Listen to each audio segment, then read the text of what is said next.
But at last it seemed true. So I went away and sat lonely in the place where I first saw him, the morning that we were made, and I did not know what he was and was indifferent about him. But now it was a mournful place, and every little thing spoke of him, and my heart was very sore. I did not know why very clearly, for it was a new feeling. I had not experienced it before, and it was all a mystery, and I could not make it out. But when night came, I could not bear the lonesomeness, and went to the new shelter which he has built, to ask him what I had done that was wrong, and how I could mend it and get back his kindness again. But he put me out in the rain, and it was my first sorrow. Sunday. It is pleasant again now, and I'm happy. But those were heavy days, and I do not like to think of them when I can help it. I tried to get him some of those apples, but I cannot learn to throw straight. I failed, but I think the good intention pleased him. They are forbidden, and he says I shall come to harm. But so I come to harm through pleasing him. Why shall I care for that harm? Monday. This morning I told him my name, hoping it would interest him, but he did not care for it. It is strange. If he should tell me his name, I would care. I think it would be pleasanter in my ears than any other sound. He talks very little. Perhaps it is because he is not bright and is sensitive about it and wishes to conceal it. It's such a pity that he should feel so, for brightness is nothing. It is in the heart that the values lie. I wish I could make him understand that a loving, good heart is riches, and riches enough, and that without it, intellect is poverty. Although he talks so little, he has quite a considerable vocabulary. This morning he used a surprisingly good word. He evidently recognized it himself that it was a good one, for he worked it in twice afterwards casually. Where did he get that word? I do not think I have ever used it. Tuesday.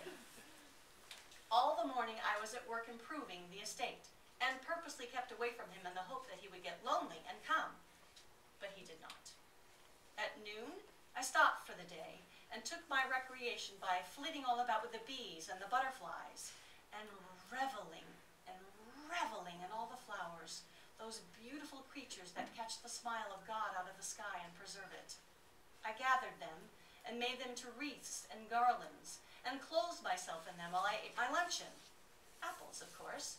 Then I sat in the shade, and wished and waited, but he did not come. I laid a dry stick on the ground, and tried to bore a hole in it with another one, in order to carry out a scheme that I had, and soon I got an awful fright. A thin, transparent, bluish film rose out of the hole, and I dropped everything and ran. But I looked back, and it was not coming. So I crept warily back, alert, watching, and ready to fly if there was occasion. I went there, and there was a pinch of delicate pink dust in the hole. I put my finger in to feel it, and said, "Ouch!" and took it out again. It was a cruel pain. I put my finger in my mouth, and by standing first on one foot and then another, and grunting, I presently eased my misery. Then I was full of interest and began to examine. I was curious to know what the pink dust was. Suddenly, the name of it occurred to me, though I had never heard of it before. It was fire. I was as certain of it as a person could be of anything in the world, so without hesitation I named it that. Fire. I had created something that didn't exist before. I had added a new thing to the world's uncountable properties. I realized this, and was proud of my achievement, and was going to run and find him and tell him about it, thinking to raise myself in his esteem. But I reflected, and did not do it. No, he would not care for it. He would ask what it was good for, and what could I answer? For it was not good for something, but only beautiful. I wrought again, and when I had made a good deal of fire dust, I emptied it into a handful of dry grass, intending to carry it home and keep it always and play with it. But the wind struck it, and it sprayed up and spat out at me fiercely, and I dropped it and ran. When I looked back, the blue spirit was towering up and stretching and rolling away like a cloud, and instantly I thought of the name of it, smoke, though upon my word I had never seen smoke before. Soon Brilliant yellow and red flares shot up through the smoke, and I named them in an instant, flames. And I was right, too, though these were the very first flames that had ever been in the world.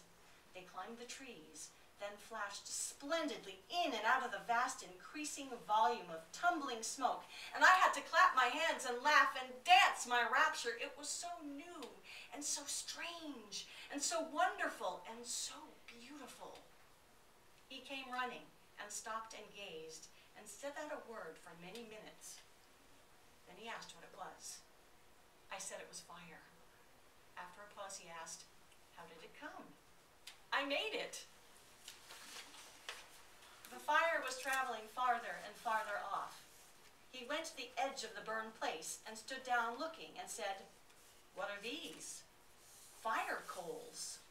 He picked up one to examine it, but changed his mind and put it down again. Then he went away. Nothing interests him. Friday. I saw him again for a moment last Monday at nightfall, but only for a moment.